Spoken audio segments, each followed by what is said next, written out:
Hi hello friends, welcome to my channel. ಇವತ್ತಿನ ವಿಡಿಯೋದಲ್ಲಿ ನಾನು ಹಿಂಡಿ ನೋವಿಗೆ ತುಂಬ ಜನದಲ್ಲಿ ಹಿಂಡಿ ನೋವು ಇರುತ್ತೆ. ಹಿಂಡಿ ನೋವು ತುಂಬಾ ಜಾಸ್ತಿ ಆಗಿಬಿಟ್ಟು ಅವ್ರಿಗೆ ಕಾಲು ಓಡಾಡೋಕ್ಕೂ ಆಗೋದಿಲ್ಲ, ಮತ್ತು ನಿಂತ್ಕೊಂಡು ತುಂಬ ಕೆಲಸ ಮಾಡೋದಕ್ಕೂ ಆಗೋದಿಲ್ಲ. ಆ ಥರ ಹಿಂಡಿ ಪೇಯ್ನ್ ಆಗ್ತಾ ಇರುತ್ತೆ.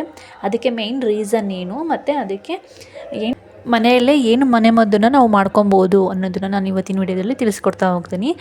ಕೆಲವೊಬ್ರಿಗಂತೂ ತುಂಬಾ ಹಿಂಡಿ ಹೊಡೆದ್ಬಿಟ್ಟು ಗಾಯ ಆಗ್ತಾ ಇರುತ್ತೆ, ಗಾಯ ಆಗಿರುತ್ತೆ. ಅದು ಎಷ್ಟು ನೋವಾಗ್ತಿರುತ್ತೆ ಅಂದರೆ ನಿಂತ್ಕೊಂಡು ಕೆಲಸ ಮಾಡೋದಕ್ಕಂತೂ ಆಗೋದೇ ಇಲ್ಲ, ಓಡಾಡೋದಕ್ಕೂ ಆಗೋದಿಲ್ಲ. ಆ ಥರ ಪೇಯ್ನ್ ಆಗ್ತಾ ಇರುತ್ತೆ. ಅದಕ್ಕೆ ನಾವು ಏನು ರೀಸನ್ನು, ಯಾಕೆ ಈ ಥರ ಹಿಂಡಿ ಹೊಡೆಯುತ್ತೆ ಅನ್ನೋದಕ್ಕೆ ಫಸ್ಟ್ ನಾವು ತಿಳ್ಕೊಬೇಕು.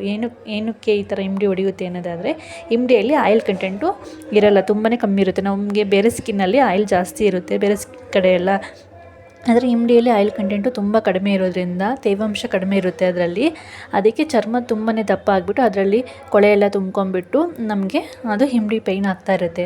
ಮತ್ತು ನಾವು ತುಂಬ ಹೊತ್ತು ನಿಂತ್ಕೊಂಡೆ ಕೆಲಸ ಮಾಡ್ತಿರ್ತೀವಿ, ಅಡುಗೆ ಮಾಡೋದಾರ ಆಗಿರ್ಬೋದು, ಮತ್ತು ಜಾಸ್ತಿ ಮನೆ ಒಳಗಡೆ ಓಡಾಡ್ತಿರ್ತೀವಿ ಬರೀ ಕಾಲಲ್ಲಿ.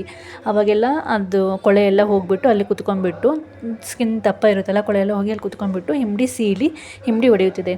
ಇದು ಚಳಿಗಾಲದಲ್ಲಿ ತುಂಬಾ ಜಾಸ್ತಿ ಹೊಡಿತದೆ. ಅದರಲ್ಲೂ ಹೆಣ್ಮಕ್ಳಲ್ಲಂತೂ ತುಂಬಾ ಜಾಸ್ತಿ ಹಿಂಡಿ ಹೊಡಿತಾ ಇರುತ್ತೆ. ಅದಕ್ಕೆ ಕಾರಣನೇ ಇದು, ನಾವು ತುಂಬ ಹೊತ್ತು ನಿಂತು ಕೆಲಸ ಮಾಡ್ತಿರ್ತೀವಲ್ಲ ಅದು. ಮತ್ತು ಇನ್ನೊಂದು ಕಾರಣ ಏನಂದರೆ ಹೀಲ್ ಸ್ಲಿಪ್ಪರ್ ಹಾಕ್ಕೊತೀವಲ್ಲ ಅದು. ಕೆಲವೊಬ್ಬರು ತುಂಬಾ ಹೀಲ್ ಸ್ಲಿಪ್ಪರ್ ಹಾಕ್ಕೊಳ್ತೀರ, ಅದು ಕೂಡ ಹಿಂಡಿ ಹೊಡೆಯೋದಕ್ಕೆ ಕಾರಣ ಆಗಿರುತ್ತೆ. ಹಿಂಡಿ ಎಲ್ಲ ಫುಲ್ ಹಿಂದ್ಗಡೆ ಎಲ್ಲ ಸ್ವಲ್ಪ ಸ್ಲಿಪ್ಪರ್ ಓಪನ್ ಇರುತ್ತಲ್ಲ, ಹಾಗಾಗಿ ಹಿಂಡಿ ತುಂಬಾ ಹೊಡೆಯುತ್ತೆ.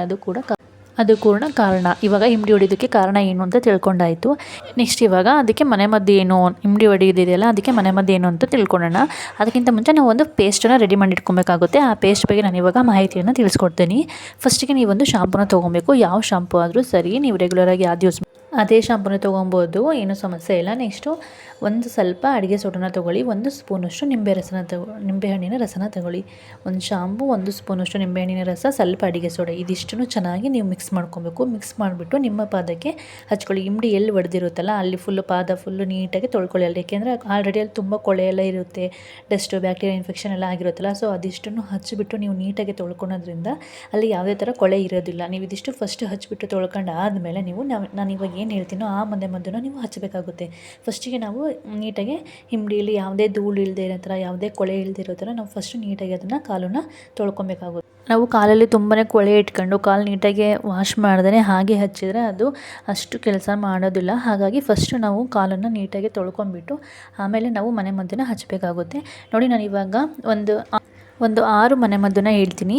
ಇದರಲ್ಲಿ ನಿಮಗೆ ಯಾವುದು ಈಸಿ ಆಗುತ್ತೋ, ಯಾವುದು ತುಂಬ ಉಪಯೋಗ ಅಂತ ಅನಿಸುತ್ತೋ ಅದನ್ನು ನೀವು ಮಾಡ್ಬೋದು. ಫಸ್ಟ್ನೇದು ಬಂದುಬಿಟ್ಟು ಕೊಬ್ಬರಿ ಎಣ್ಣೆ ಸ್ವಲ್ಪ ಬಿಸಿ ಮಾಡ್ಕೊಂಬಿಟ್ಟು ನೀವು ನೈಟ್ ಮಲಗುವಾಗ ಕಾಲಿಗೆ ಹಚ್ಕೊಂಬಿಟ್ಟು ಮಲಗೋದ್ರಿಂದ ಬಿರುಕು ಸಮಸ್ಯೆ ಸ್ವಲ್ಪ ಕಮ್ಮಿ ಆಗುತ್ತೆ. ಏಕೆಂದರೆ ಕೊಬ್ಬರಿ ಎಣ್ಣೆಯಲ್ಲಿ ತೇವಾಂಶ ಹಿಡಿದಿಟ್ಕೊಳ್ಳುವಂಥ ಒಂದು ಶಕ್ತಿ ಇರುತ್ತೆ, ಕೀಟಾಣುಗಳನ್ನು ಅದು ಸಾಯಿಸುತ್ತೆ, ಮತ್ತು ಸ್ಕಿನ್ನನ್ನು ತುಂಬಾ ಸ್ಮೂತ್ ಮಾಡುತ್ತೆ. ಕೊಬ್ಬರಿ ಎಣ್ಣೆ ಹಚ್ಚೋದ್ರಿಂದ ಸ್ಕಿನ್ನು ನಿಮ್ಮದೇ ಹಿಂಡಿ ಹೊಡೆದಿರುತ್ತಲ್ಲ, ಒರಟಾಗಿ ಅನಿಸ್ತಿರುತ್ತಲ್ಲ, ಅದು ತುಂಬಾ ಸ್ಮೂತಾಗಿ ನಿಮಗೆ ರಿಲೀಫ್ ಅನಿಸುತ್ತೆ. ಹಾಗಾಗಿ ನೀವು ಕೊಬ್ಬರಿ ಎಣ್ಣೆ ಬಿಸಿ ಮಾಡಿ ಹಚ್ಕೊಬೋದು. ಸಿಂಪಲ್ ಇದು.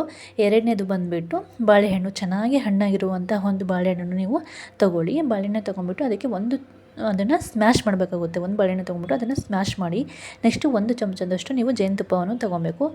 ಬಾಳೆಹಣ್ಣು ಏನು ಸ್ಮ್ಯಾಶ್ ಮಾಡಿರ್ತಿಲ್ಲ ಅದಕ್ಕೆ 1 ಸ್ಪೂನಷ್ಟು ಜೇನುತುಪ್ಪವನ್ನು ಬೆರೆಸ್ಬಿಟ್ಟು ನೀವು ಚೆನ್ನಾಗಿ ಅದನ್ನು ಮಿಕ್ಸ್ ಮಾಡಿಬಿಟ್ಟು ನಿಮ್ಮ ಹಿಂಡಿ ಹೊಡೆದಿರುತ್ತಲ್ಲ ಆ ಭಾಗಕ್ಕೆ ನೀವು ಅದನ್ನು ಹಚ್ಚಬೇಕಾಗುತ್ತೆ. ಇದನ್ನು ಹಚ್ಚಿಬಿಟ್ಟು ಒಂದು 30 ನಿಮಿಷ ನೀವು ಬಿಡಬೇಕು. ಇಲ್ಲ 1/4 ಗಂಟೆ, ಇಲ್ಲ 30 ನಿಮಿಷ ನೀವು ಬಿಟ್ಬಿಟ್ಟು ನಂತರ ನೀವು ಕಾಲನ್ನು ತೊಳ್ಕೊಳ್ಳೋದ್ರಿಂದ ನಿಮಗೆ ಒಂದು ಸ್ವಲ್ಪ ರಿಲೀಫ್ ಅನಿಸುತ್ತೆ, ಮತ್ತು ಸ್ಕಿನ್ನು ತುಂಬಾ ಸ್ಮೂತ್ ಆಗುತ್ತೆ. ಬಾಳೆಹಣ್ಣು ಚರ್ಮಕ್ಕೆ ತುಂಬಾ ಒಳ್ಳೆಯದು. ಇದು ಸ್ಕಿನ್ನನ್ನು ಸ್ಮೂತ್ ಮಾಡೋ ಕಂಟೆಂಟ್ ಇದರಲ್ಲಿ ಇರುತ್ತೆ. ನೆಕ್ಸ್ಟ್ ಎರಡನೇ ರೆಮಿಡಿ ಬಂದುಬಿಟ್ಟು ಅರಿಶಿಣದಲ್ಲಿ ಆ್ಯಂಟಿ ಬ್ಯಾಕ್ಟೀರಿಯಾ ಇದೆ. ಇದು ಬ್ಯಾಕ್ಟೀರಿಯಾವನ್ನು ಸಾಯಿಸ್ತದೆ. ಅದಕ್ಕಾಗಿ ಅರಿಶಿಣ ತುಂಬಾ ಒಳ್ಳೆಯದು. 1-2 ಸ್ಪೂನಷ್ಟು ನೀವು ಅರಿಶಿಣ ತೊಗೊಬೋದು. ನೆಕ್ಸ್ಟ್ 1 ಸ್ಪೂನಷ್ಟು ತುಪ್ಪನ ತೊಗೊಂಬಿಟ್ಟು ಇದೆರಡನ್ನೂ ಚೆನ್ನಾಗಿ ನೀವು ಕಲಿಸ್ಬೇಕಾಗುತ್ತೆ. ಚೆನ್ನಾಗಿ ಕಲಿಸ್ಬಿಟ್ಟು ನೀವು ನಿಮ್ಮ ಹಿಂಡಿ ಹೊಡೆದಿರುತ್ತಲ್ಲ ಆ ಭಾಗಕ್ಕೆ ನೀವು ಇದನ್ನು ಹಚ್ಚೋದ್ರಿಂದ ಹಿಂಡಿ ತುಂಬಾ ಸಾಫ್ಟ್ ಆಗುತ್ತೆ. ನಿಮಗೇನು ಕಾಲು ನೋವು ಇರುತ್ತಲ್ಲ ಅದು ಒಂದು ಸ್ವಲ್ಪ ಕಮ್ಮಿ ಆಗುತ್ತೆ. ಏಕೆಂದರೆ ಒರಟಾಗಿರೋದನ್ನೆಲ್ಲ ತುಪ್ಪ ತುಂಬಾ ಸಾಫ್ಟ್ ಮಾಡೋದ್ರಿಂದ ಕಾಲು ನೋವು ಸ್ವಲ್ಪ ಕಮ್ಮಿ ಆಗುತ್ತೆ, ಹಿಂಡಿ ಕಾಲು ನೋವು ಸ್ವಲ್ಪ ಕಮ್ಮಿ ಆಗುತ್ತೆ. ನೆಕ್ಸ್ಟ್ ಬಂದುಬಿಟ್ಟು ಬೇವಿನ ಸೊಪ್ಪು ಮತ್ತು ತುಳಸಿ ಎಲೆಯನ್ನು ಯೂಸ್ ಮಾಡಿಬಿಟ್ಟು ಏನು ರೆಮಿಡಿ ಮಾಡ್ಬೋದು ಅಂತ ಹೇಳ್ಕೊಡ್ತೀನಿ. ನೋಡಿ, 1 ಹಿಡಿಯುವಷ್ಟು ನೀವು ಬೇವಿನ ಸೊಪ್ಪನ್ನು ತೊಗೊಳ್ಳಿ, 1 ಬೇವಿನ ಸೊಪ್ಪಿನ ಎಲೆ ತೊಗೊಳ್ಳಿ, 1 ಹಿಡಿಯುವಷ್ಟು ನೀವು ತುಳಸಿ ಎಲೆಯನ್ನು ತೊಗೊಳ್ಳಿ. ಇದಿಷ್ಟನ್ನು ತೊಗೊಂಡ್ಬಿಟ್ಟು ನೀವು ಚೆನ್ನಾಗಿ ಇದನ್ನು ಅರಿಬೇಕಾಗುತ್ತೆ, ಚೆನ್ನಾಗಿ ಪೇಸ್ಟ್ ಮಾಡಬೇಕಾಗುತ್ತೆ. ನೀವು ಮಿಕ್ಸಿ ಜಾರಲ್ಲೆಲ್ಲ ಹಾಕಿ ಪೇಸ್ಟ್ ಮಾಡ್ಬೋದು, ಅಥವಾ ಕಲ್ಲಿಂದನೇ ಹಾಗೆ ಕುಟ್ಟಿ ಸಹ ನೀವು ಪೇಸ್ಟ್ ಮಾಡ್ಕೊಬೋದು. ಇದಿಷ್ಟನ್ನು ಚೆನ್ನಾಗಿ ಪೇಸ್ಟ್ ಮಾಡಿಬಿಟ್ಟು ನಿಮ್ಮ ಕಾಲಿಗೆ ಹಚ್ಚಿಬಿಟ್ಟು ಒಂದು ಅರ್ಧ ಗಂಟೆ ಬಿಟ್ಟು ನೀವು ಕಾಲನ್ನು ತೊಳೆಯೋದ್ರಿಂದ ಹಿಂಡಿ ನೋವು ಕಮ್ಮಿ ಆಗುತ್ತೆ. ತುಂಬ ಒಳ್ಳೆಯೇ ಔಷಧಿ ಗುಣಗಳು ತುಳಸಿ ಎಲೆಯಲ್ಲಿ ಮತ್ತು ಬೇವಿನ ಸೊಪ್ಪಲ್ಲಿ ಇರೋದ್ರಿಂದ ಇದು ಬಿರುಕಿನ ಸಮಸ್ಯೆಯನ್ನು ಆದಷ್ಟು ಕಡಿಮೆ ಮಾಡಿ ಸ್ಕಿನ್ನನ್ನು ನಿಮ್ಮ ಹಿಂಡಿಯನ್ನು ಸಾಫ್ಟ್ ಮಾಡುತ್ತೆ. ಹಾಗಾಗಿ ಇದು ಒಂದು ಒಳ್ಳೆಯ ರೆಮಿಡಿ. ನೆಕ್ಸ್ಟ್ ಬಂದುಬಿಟ್ಟು ಅಕ್ಕಿ ಹಿಟ್ಟು. ಒಂದು ಸ್ವಲ್ಪ ಅಕ್ಕಿ ಹಿಟ್ಟನ್ನು ತೊಗೊಳ್ಳಿ. ಅಕ್ಕಿ ಹಿಟ್ಟಂತೂ ಆಲ್ಮೋಸ್ಟ್ ಅಲ್ಲಿ ಎಲ್ಲರ ಮನೆಯಲ್ಲೂ ಇದ್ದೇ ಇರುತ್ತೆ. ಸೊ ಹಾಗಾಗಿ ಅಕ್ಕಿ ಹಿಟ್ಟಲ್ಲಿ ನೀವು ತುಂಬಾ ಈಸಿಯಾಗಿ ಈ ರೆಮಿಡಿನ ಮಾಡ್ಕೊಬೋದು. ಒಂದು ಸ್ವಲ್ಪ ಅಕ್ಕಿ ಹಿಟ್ಟನ್ನು ತೊಗೊಂಡ್ಬಿಟ್ಟು 1 ಸ್ಪೂನಷ್ಟು ನೀವು ಅದಕ್ಕೆ ಹಾಲನ್ನು ಹಾಕ್ಕೊಳ್ಳಿ. ನೆಕ್ಸ್ಟು 1 ಸ್ಪೂನಷ್ಟು ನೀವು ಜೇನುತುಪ್ಪನ ತೊಗೊಳ್ಳಿ. ಇದಿಷ್ಟನ್ನು ಚೆನ್ನಾಗಿ ನೀವು ಮಿಕ್ಸ್ ಮಾಡಬೇಕಾಗುತ್ತೆ. ಮಿಕ್ಸ್ ಮಾಡಿದಾಗ ಒಂದು ಪೇಸ್ಟ್ ಆಗುತ್ತೆ.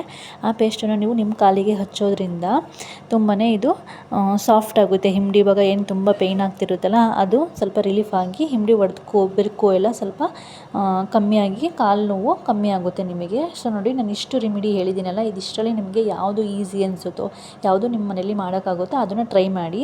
ಅದನ್ನು ಹಚ್ಬಿಟ್ಟು ಒಂದು 1/4 ಗಂಟೆ ಬಿಟ್ಬಿಟ್ಟು ಅಥವಾ ಅರ್ಧ ಗಂಟೆ ಬಿಟ್ಬಿಟ್ಟು ನೀವು ಕಾಲನ್ನು ವಾಶ್ ಮಾಡ್ಕೊಳ್ಳಿ. ನೀವು ಇದೇ ಥರ ಮಾಡ್ತಾ ಬರೋದ್ರಿಂದ ನಿಮ್ಮ ಬಿರುಕು ಏನು ಹಿಂಡಿ ಎಲ್ಲ ಬಿರುಕಾಗಿರುತ್ತಲ್ಲ ಅದೆಲ್ಲ ಕ್ರಮೇಣ ಬರ್ತಾ ಕಡಿಮೆ ಆಗ್ತಾ ಬರುತ್ತೆ. ಆವಾಗ ಹಿಂಡಿ ಪೈನು ಕಮ್ಮಿಯಾಗಿ ಕಾಲು ನೋವು ಸಹ ಕಮ್ಮಿ ಆಗುತ್ತೆ. ನಾವು ತುಂಬ ಹೊತ್ತು ನಿಂತು ಕೆಲಸ ಮಾಡೋಕ್ಕಾಗೋದಿಲ್ಲ, ಅಷ್ಟು ನೋವ್ತಾ ಇರುತ್ತಲ್ಲ ಹಿಂಡಿ, ಆ ನೋವೆಲ್ಲ ಕಮ್ಮಿ ಆಗ್ತಾ ಹೋಗುತ್ತೆ.